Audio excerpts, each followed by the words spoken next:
तो good evening everyone, कैसे हैं आप लोग। आखिरी एक घंटे में धमाकेदार मार्केट। यही तो मार्केट का चार्म है कि कभी भी कुछ भी हो सकता है। आपको अगर एनालिसिस आती है तो थोड़ा पहले आप एंटिसिपेट करेंगे, बाजार से पैसा कमा करके जाएंगे। अदरवाइज आप उल्टा पुल्टा ट्रेड करके रिग्रेट करेंगे। ये मार्केट मिस्ट्रियस है और इस मार्केट की मिस्ट्री को ही डिकोड करने में कई साल लग जाते हैं। इसलिए तो as a educator, as a analyst, हम लोग कई बार ये बोलते हैं कि आप मार्केट में थोड़ी प्रिपरेशन करके आइए। लेकिन सुनते बहुत कम लोग हैं। और जो नहीं सुनते हैं वो साल 2 साल बाद कई लाख रुपए बर्बाद करने के बाद फिर से सीखने के लिए आते हैं और तब तक शायद बहुत देर हो जाता है। आज की मार्केट एक क्लासिक एग्जाम्पल है पेशेंस का। क्लासिक एग्जाम्पल है कि आप अपने ट्रेडिंग सेटअप पर रिलाई करेंगे तो मालामाल हो सकते हैं। आज दिसंबर मंथ की एक्सपायरी थी, तो कुछ ना कुछ सरप्राइजिंग तो होना ही था और वैसा हुआ। लास्ट के एक घंटे में बैंक निफ्टी निफ्टी में बेहतरीन मोमेंटम देखने को मिला। आखिर क्यों? सिंपल सा रीजन था, शॉर्ट कवरिंग। क्या होता है शॉर्ट कवरिंग, उसके बारे में भी थोड़ा सा बात कर लेंगे, जो लोग नहीं जानते हैं, बिगिनर्स हैं। और निफ्टी और बैंक निफ्टी की चार्ट एनालिसिस कर लेते हैं। कल क्या मोमेंटम हो सकता है उसके बारे में बात करते हैं। आज अगर निफ्टी के बारे में बात करें तो यहाँ देखिए 70 पॉइंट के आसपास निफ्टी ऊपर, सेंसेक्स जो है वो 223 पॉइंट ऊपर, और बैंक निफ्टी जो है वो 450 पॉइंट के आसपास ऊपर होता हुआ नजर आया। लेकिन खास बात मुझे कल के ग्लोबल मार्केट को देख करके लग रहा है, बड़ा सरप्राइजिंग। जो डाउजोन्स है यहाँ पे देखिए, आपको 337 पॉइंट ऊपर है, नास्डेक जो है 175 पॉइंट ऊपर है, और सिंगापुर निफ्टी जो है 190 पॉइंट ऊपर है। यानी आज उस लेवल पे बंद हुआ था जहां से ऑफ कोर्स एक बहुत बड़ा मेजर ब्रेकआउट हो सकता था, और वही हुआ है। और कल गैप अप ओपनिंग हम सब मिलकर के सेलिब्रेट करेंगे। निफ्टी के चार्ट को लेकर के बात कर लेते हैं। तो सबसे पहले जो निफ्टी का चार्ट है, तो यह निफ्टी का 5 मिनट का चार्ट।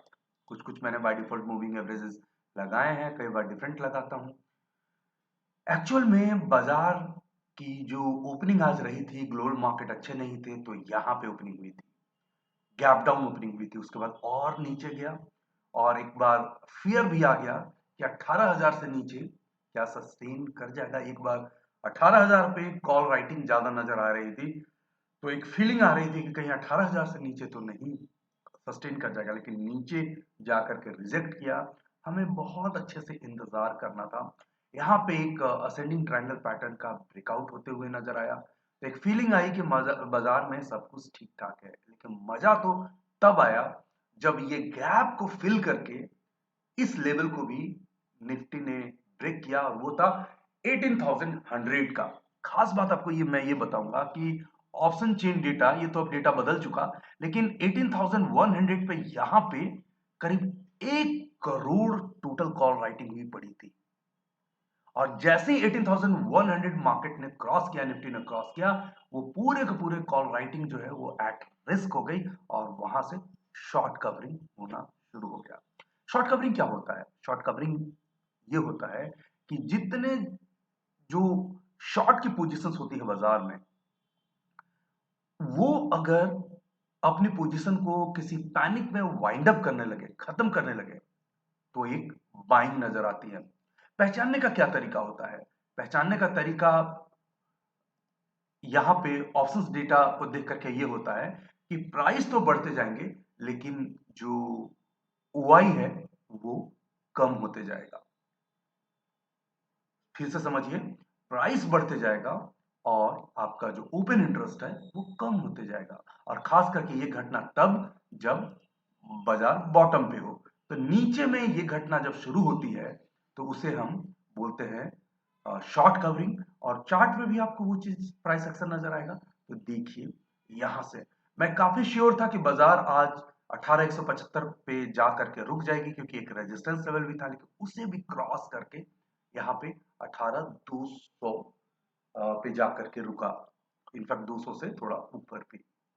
तो एक बहुत ही बड़ा मैसिव रेजिस्टेंस का अपसाइड ब्रेकआउट आज हो गया, और उसके कारण सबसे बड़ी बात तो ये है कि अब अगला जो लेवल्स वगैरह है वो काफी ओपन हो जाएंगे और वो हो जाएंगे ये करीब करीब 18,380 का। अब यहां से मुझे लगता है 18,380 सब कुछ ठीक ठाक रहा तो कल ही नजर आ जाएगा। उसी तरीके से अगर आप निफ्टी बैंक के चार्ट को देखेंगे तो देखिए कितना बेहतरीन अपसाइड ब्रेकआउट होता हुआ नजर आया। 43,000 जो था वो एक बहुत बड़ा रेजिस्टेंस लेवल था। ब्रेकआउट तो यहीं पे आ गया था, 42,900 के आसपास ब्रेकआउट आया था, लेकिन ये वाला लेवल जो था वो एक रेजिस्टेंस था जो कि 43,000 था। बहुत सारे लोग जो थे 43,000 पे कॉल राइट किए हुए थे, उनको लग रहा था कि बैंक निफ्टी आज 43,000 क्रॉस नहीं करेगा, लेकिन ये शॉर्ट कवरिंग जो है वो बाजार को ऊपर ले गई और बैंक निफ्टी में 15 से 20 रुपए के जो ऑप्शंस थे वो 200 250 हो गए। तो फिर से वही बात आया होगा कि 10 गुने पैसे हो जाते हैं। यस, 10 गुने पैसे ऑप्शंस में बिल्कुल हो जाते हैं, बनते भी हैं, लेकिन उसके लिए आपको रिस्क मैनेजमेंट और माइंड सेटअप एक डिफरेंट रखना होगा। गैम्बलिंग करेंगे तो जीरो ही लेकर के यहाँ से जाएंगे। बहुत सारे लोग जीरो लेकर के जाते हैं, कुछ नहीं मिलता है। सिर्फ और सिर्फ ये एक फीलिंग देता है कि काश इतना लगाया हुआ होता तो इतना होता। एक्चुअल में वैसा नहीं होता है। आप 20 रुपए पे 1 लाख रुपए लगाने से डरेंगे, इसलिए क्योंकि उसका जीरो होने की प्रोबेबिलिटी जो है 99% है। तो इसलिए रिस्क मैनेजमेंट आड़े आता है। पर जो लोग उस तरह का रिस्क कर सकते हैं उनका कई बार पैसा जाएगा, कई बार आ भी जाएगा, वो एक अलग बात है। लेकिन मैं हमेशा बिलीव करता हूँ कि सिस्टमेटिक वे में पैसे बनाओ, थोड़े बनाओ, लेकिन कंसिस्टेंसी के साथ बनाओ। और कंसिस्टेंसी के साथ अगर आप बनाओगे पैसे तो साल भर में बहुत ज्यादा पैसे आपके बैंक अकाउंट में होंगे। तो आज के वीडियो में बस इतना ही। आधे घंटे में जो जादू हुआ वो शॉर्ट कवरिंग का जादू था। आपको देखना होता है कि बाजार किस तरह से स्क्वीज हुआ पड़ा है, कहाँ पे राइटिंग हुई पड़ी है, चार्ट के साथ उसको मिक्सअप करना पड़ता है। यही तो एनालिसिस है जो हम अपने वर्कशॉप्स में, क्लासेस में ये ट्रेन करते हैं। आप हमसे फेसबुक, ट्विटर, इंस्टाग्राम और लिंक्डइन पे कनेक्ट हो सकते हैं। साथ ही साथ टेलीग्राम पे मैंने बताया था कि इस तरह का पैटर्न है। आई होप आपको फायदा मिला होगा। कमेंट सेक्शन में जरूर बताइएगा। Thanks for watching, take care.